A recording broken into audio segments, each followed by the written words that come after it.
Let's talk more about everything that is happening with the Epstein case with Tara Palmeri, an independent investigative journalist who has reported extensively on Epstein. She hosts the Tara Palmeri Show podcast and writes the Red Letter on Substack.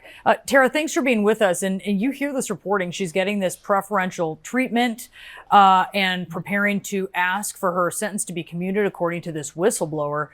Do you see Trump ultimately commuting her sentence? How much of a possibility is that?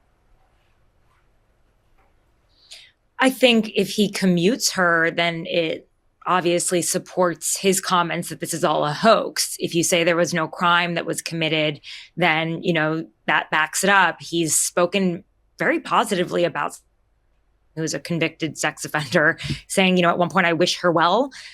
He's talking about her, she's an old friend. And the truth is they were old friends for a very long time. They have a friendship that goes back to her 20s through her father, Robert Maxwell, who was a media baron and a friend of President Trump. In fact, they all went to a party together on his yacht, the Lady Galen, that was parked in the Hudson River when he owned the New York Daily News. I mean, they were contemporaries at the time, Donald Trump and her father. They went on to be friends for decades, as we can see even from the emails. He said Galen needs to stop whatever she's doing at Mar-a-Lago. And I think we can all put two and two together on that based on the fact that she recruited Virginia Giuffre from there. And so this is a friend. I mean, this isn't just some random sex offender asking for a commutation or a pardon. This is someone with deep history to President Trump. And the way that she was so willing to clear his name also suggests that she understands the importance about what she says and how that can work in her favor. And yet the emails raise questions, right? Because one of the emails released by House Democrats, we see Epstein telling Maxwell that a redacted victim, who Republicans say is Virginia Giuffre, quote, spent hours at my house with President Trump. Maxwell, who, by the way, recently told Deputy AG Todd Blanche he never saw Trump do anything inappropriate, appears to contradict that sentiment in this email, responding, I have been thinking about that. At the same time, Virginia Giuffre never wrote anything negative about Trump's behavior. So how are you making sense of that email, Tara? It's hard to make sense of. I mean, I spent a lot of time with Virginia Giuffre when I worked on the Broken Jeffrey Epstein podcast. We traveled around the country together. And I've said this, she said she was never trafficked to Jeffrey Epstein. There were a lot of men, though, that she was trafficked to, and they did not make it. You said she was never trafficked. You mean never trafficked to Donald Trump? Is that what Sorry, you mean? Yeah, okay, I just want to make sure. Yep. Yes, exactly. Apologies. Yeah. Yeah, she said that she was never trafficked to Donald Trump. She said he was polite to her. At the same time, what she showed me the list of men that she was trafficked to, and a lot of those men are not mentioned in her book. Some of their names are not mentioned. I was told, the publisher wasn't sure if they could handle, defamation cases, insuring those claims.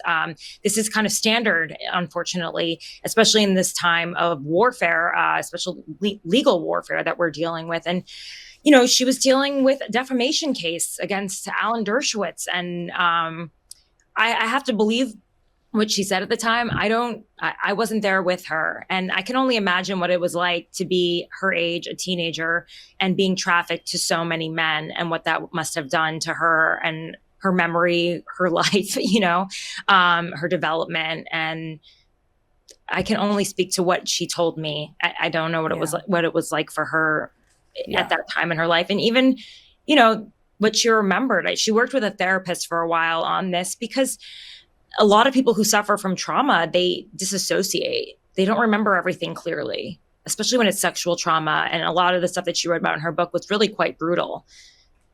Yeah, her story is brutal. I think that's a very good word to describe it, Tara.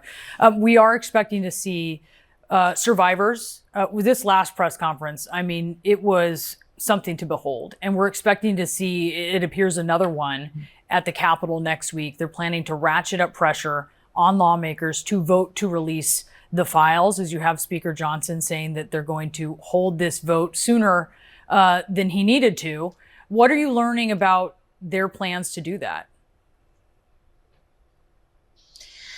Well, even before these emails leaked, I was hearing from House Republicans that if the discharge petition was filed, it'd be really hard not to vote for this bill to release the Epstein files. They didn't know how they could face their constituents. You already saw people like Congressman Greg Steube from Florida saying in October he would vote to release the files if the discharge petition reached the floor. Now you have Don Bacon, you have Tim Burchett, both Republicans saying that.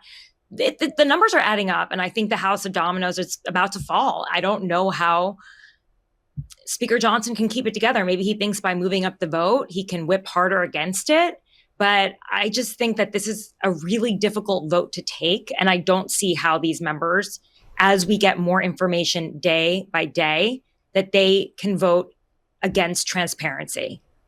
Yeah, there are a few votes they can take where they won't side with Donald Trump over some issue, but I think you're right. I think this may be one of those, and we're going to see that play out. Tara Palmeri, thank you so much for speaking with us. We really appreciate it. That was another episode of the Tara Palmeri Show. Thank you so much for tuning in. I will be back again soon. I am just putting out the appearances one after another. It's been a hectic 24 hours. More to come. Can only imagine what next week will be like when there's the vote. But yeah, things are moving. Things are happening. There's going to be another rally. The victims of Jeffrey Epstein will meet with House members next week. It's going to be another moment. So stay tuned. And of course, if you want to support my independent journalism, please go to tarapalmeri.com. That's TARAPALMERI.com. You can sign up for my newsletter, The Red Letter. It's how you support my independent journalism. If you become a paid subscriber, you keep me going. Please, of course, tell your friends about this podcast. Share it, follow, like it, subscribe it, leave a comment. I want to hear from all of you. You're all a part of this community. We are doing this together. I want to thank my producer, Eric Avenate. I want to thank Abby Baker, who is helping me with socials and is a reporter, and Adam Stewart on the graphics. See you again soon.